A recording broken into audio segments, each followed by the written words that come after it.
जय हिंद फ्रेंड्स। क्या हाल चाल है आप सभी लोगों का भाई। उम्मीद करते हैं कि आप जो है बिल्कुल मस्त और ज़बरदस्त होंगे। जो कैप्सूल क्लास की आपकी शुरुआत हुई है उसमें हर दिन हम जो है किसी एक इम्पॉर्टेंट टॉपिक के ऊपर जो है आपसे बात करते हैं, सिर्फ एग्ज़ाम के दृष्टिकोण से, ना कम ना ज़्यादा। ठीक है, सिर्फ टू द पॉइंट। तो आज मैं आप सबको जो है पढ़ाने वाला हूँ बेटा जो है नर जनन तंत्र। वैसे तो सीधी सी अगर बात करें बेटा, तो नर जनन तंत्र एक ऐसा टॉपिक है जिसके ऊपर जो है 1 से लेकर के 2 घंटे 3 घंटे तक जो है डिटेल से डिस्कस किया जा सकता है। 3 घंटे तक कर सकते हैं, क्योंकि इतना ये जो है मतलब इम्पोर्टेंट और इतना मतलब गहरा एक टॉपिक है। लेकिन अब 3 घंटे की जो क्लास होती है उतना क्लास 12th में लिखना थोड़ी ना होता है।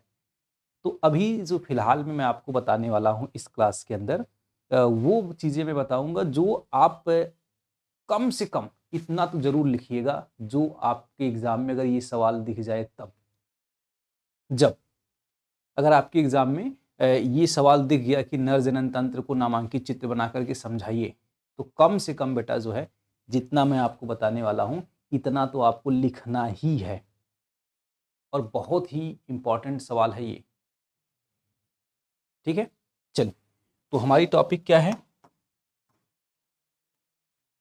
नर जनन तंत्र।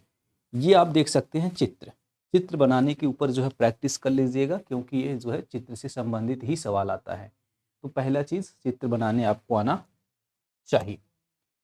अब नर जनन तंत्र क्या है या क्या करता है, इसकी बात करें तो सबसे पहला सवाल देखिए यहाँ पे लिखा है कि नर जनन तंत्र के 3 जो है मुख्य काम होते हैं।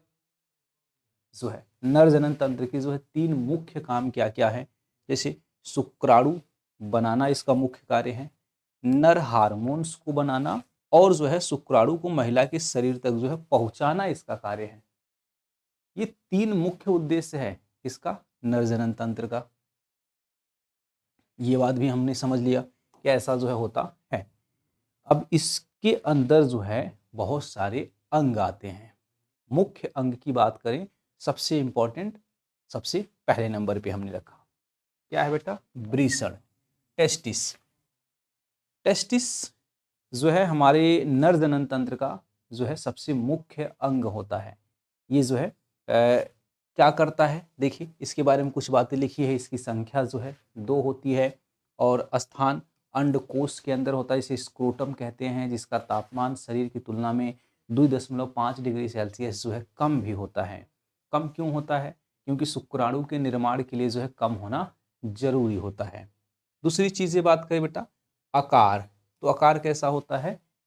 अंडाकार होता है, सीधी सी बात है। ये आप देख सकते हैं बेटा, ये अंडेकार का होता है और जिस ये पाउच के अंदर होता है उसका नाम होता है स्क्रोटम, जिसे आप हिंदी में कहते हैं अंडकोश। शायद छोटा सा बात समझ में आया होगा। ठीक है, चलिए, तो इतना बात आपको कम से कम तो याद होना चाहिए। वृषण की जो है काम आपसे पूछता है कि वृषण का काम क्या होता है, तो सीधी सी सिंपल सी बात है बेटा, जो ये स्पर्मेटोजेनेसिस में मुख्य भूमिका निभाता है, स्पर्म को बनाने का काम करता है। टेस्टोस्टेरोन्स नामक एक हार्मोन्स बनाता है जो सेकेंडरी सेक्सुअल कैरेक्टर को डेवलप कराता है। जो है एक लड़की को एक लड़का बनाने के लिए जिम्मेदार है ये हार्मोन्स, इस तरह से आप समझिए, इतना इंपॉर्टेंट ये हार्मोन्स है। इसका जो है 2 ये मुख्य कार्य है, प्रश्नों के रूप में भी देखने के लिए मिलता है। और ये बात आपको लिखना भी है, कब? जब आप नर जनन तंत्र समझा रहे होंगे तब। दूसरी चीज देखिए, वृषण के अंदर क्या होता है। अब जो वृषण है, अगर हम उसके अंदर जाएंगे तो देखेंगे तो बहुत सारी चीजें हमको दिखेगी, लेकिन कुछ मुख्य चीजों की बात करते हैं हम लोग। तो वृषण के अंदर जो है पतली पतली जो बेटा क्या होती हैं, नलिकाएं होती हैं, जिन्हें हम सामान्य तौर पे नाम देते हैं शुक्रजनन नलिका। ये जो शुक्रजनन नलिका है ना, उसी को हम कहते हैं बेटा सेमनीफेरस टिब्यूल्स। ये जो सेमनीफेरस टिब्यूल्स है उसी के अंदर जो है एग्जैक्टली क्या होता है, शुक्राणु का निर्माण होता है। ये बात भी आपको पता होना चाहिए कि टेस्टिस के अंदर वह कौन सी नलिका है जहां पे शुक्राणु का निर्माण होता है। तो याद रखेंगे बेटा, शुक्रजनन नलिका के अंदर शुक्राणु का निर्माण होता है। चलिए, ये बात भी हमने जो है समझा। फिर आते हैं बेटा, कुछ अन्य कोशिकाएं भी पाई जाती हैं टेस्टिस के अंदर, जो अलग अलग काम करती हैं, बड़ा इंपॉर्टेंट काम करती हैं। जैसे यहाँ आप देखिए, आप जो है ये एक कोशिका है, सर्टोली कोशिका। अब सवाल है कि सर्टोली कोशिका क्या करती है टेस्टिस के अंदर रह करके? शुक्राणु को पोषण प्रदान करने का काम करती है, शुक्राणु को ऑक्सीजन प्रदान करने का काम करती है। तो ये जो शुक्राणु जो बन रहा होता है उसको पोषण प्रदान करेगी, उसको ऑक्सीजन प्रदान करेगी, ये सारा काम किसका है? सर्टोली कोशिका का। एक कोशिका और जिक्र होती है जिसका नाम होता है बेटा जो है लीडिंग कोशिकाएं। यही वो कोशिका है जो क्या करता है? टेस्टोस्टेरोन नामक हार्मोन्स बनाने का काम करता है। सोचिए, टेस्टिस के अंदर जो अलग अलग कोशिकाएं हैं सबका काम क्या है? अलग अलग है। सर्टोली सेल्स अलग काम कर रही है, लीडिंग सेल्स अलग काम कर रही है। लीडिंग सेल्स ने बड़ी अच्छी रोल प्ले किया बेटा, टेस्टोस्टेरोन हार्मोन्स बनाया। ये हार्मोन्स बड़ा इंपॉर्टेंट है पुरुषों के लिए।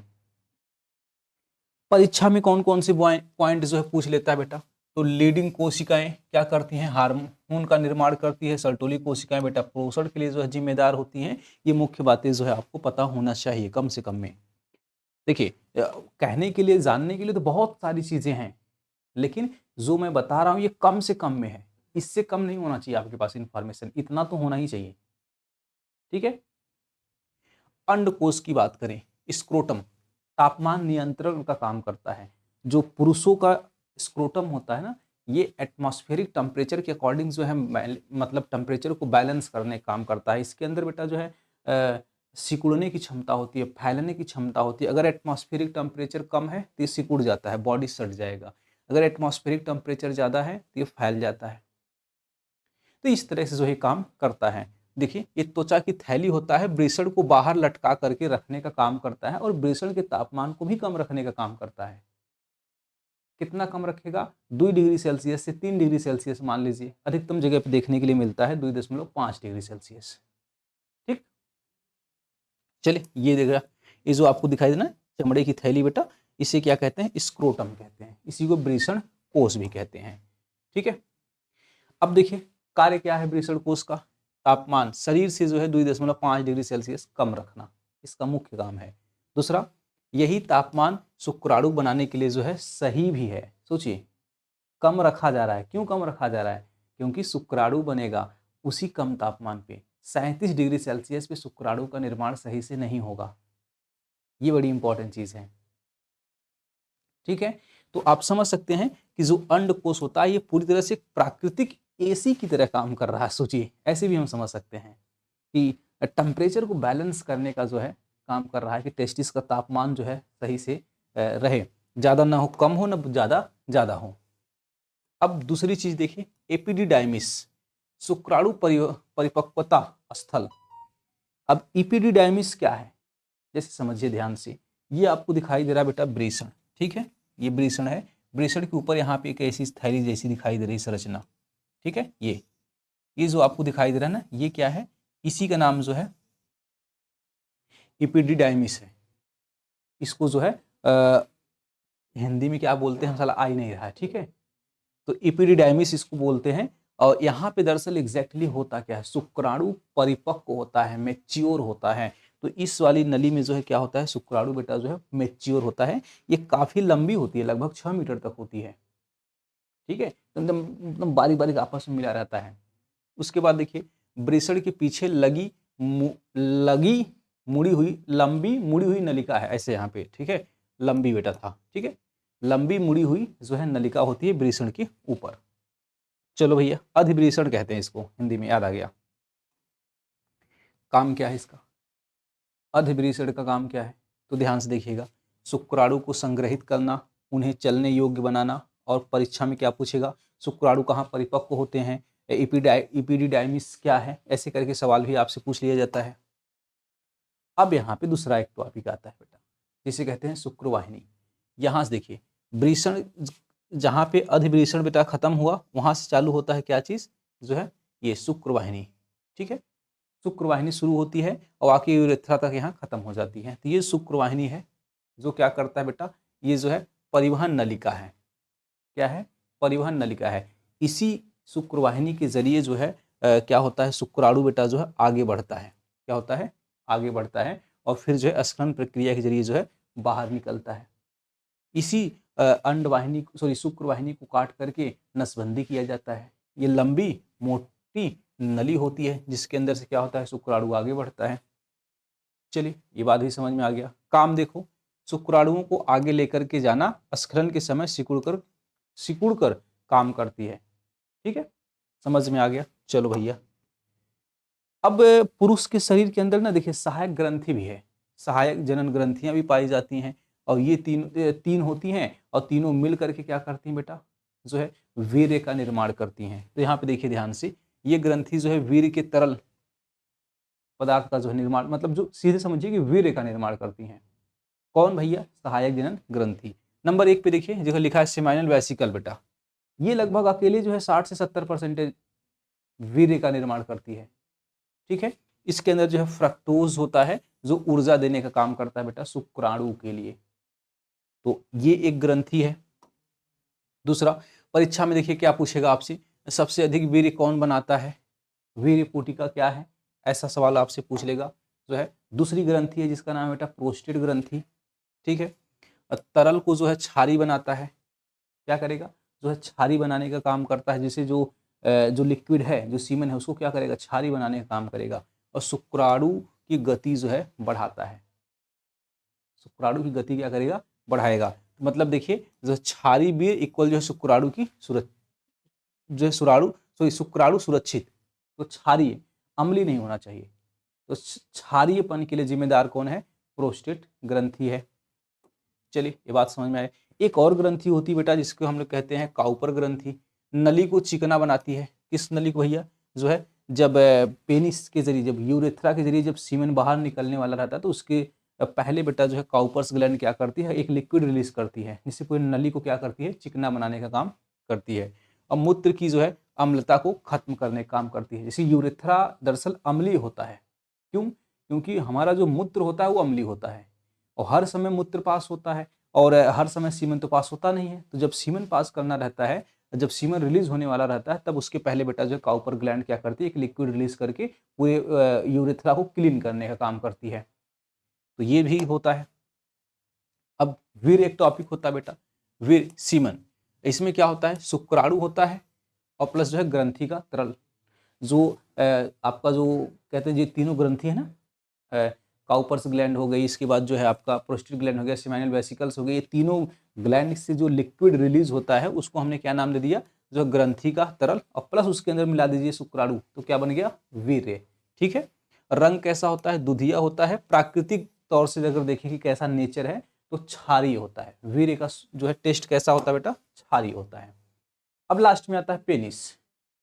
देखिए जो ये बाह्य अंग है और ये सहवास का अंग होता है, मतलब इंटरकोर्स के लिए, एज ए सीधे समझिए तो सेक्स करने के लिए जो काम में लाया जाने वाला अंग है। ठीक है, सीधा ये 3 हिस्सों में बना होता है बेटा। ये बाहर ये जो यहाँ पे हिस्सा दिखाई दे रहा है इसके कहते हैं रूट ऑफ पेनिस। यहाँ जो हरे रंग का दिख रहा है इसको कहते हैं बेटा बॉडी ऑफ पेनिस, और जो सबसे बाहरी हिस्सा जो है उसे कहते हैं ग्लांस ऑफ पेनिस। तो पेनिस को भी हम 3 हिस्सों में डिवाइड कर देते हैं।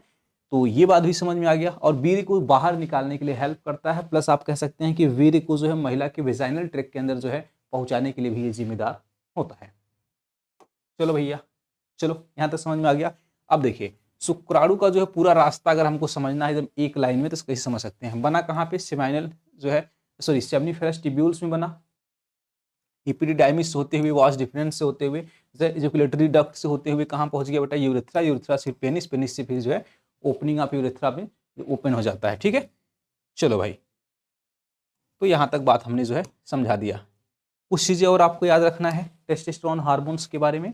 जो है टेस्टोस्टेरोन हार्मोन्स का काम क्या है, दाढ़ी मूंछ का आना, भारी आवाज़, मांसपेशी का विकास, पुरुषों जैसे शारीरिक लक्षण, जैसे पुरुष का एक अपना एक लक्षण है, उस लक्षण को विकसित कराने के लिए जिम्मेदार कौन है, टेस्टोस्टेरोन।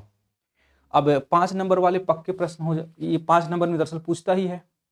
ठीक है, तो इतनी पूरी बात भी आपको जो है लिख देना है।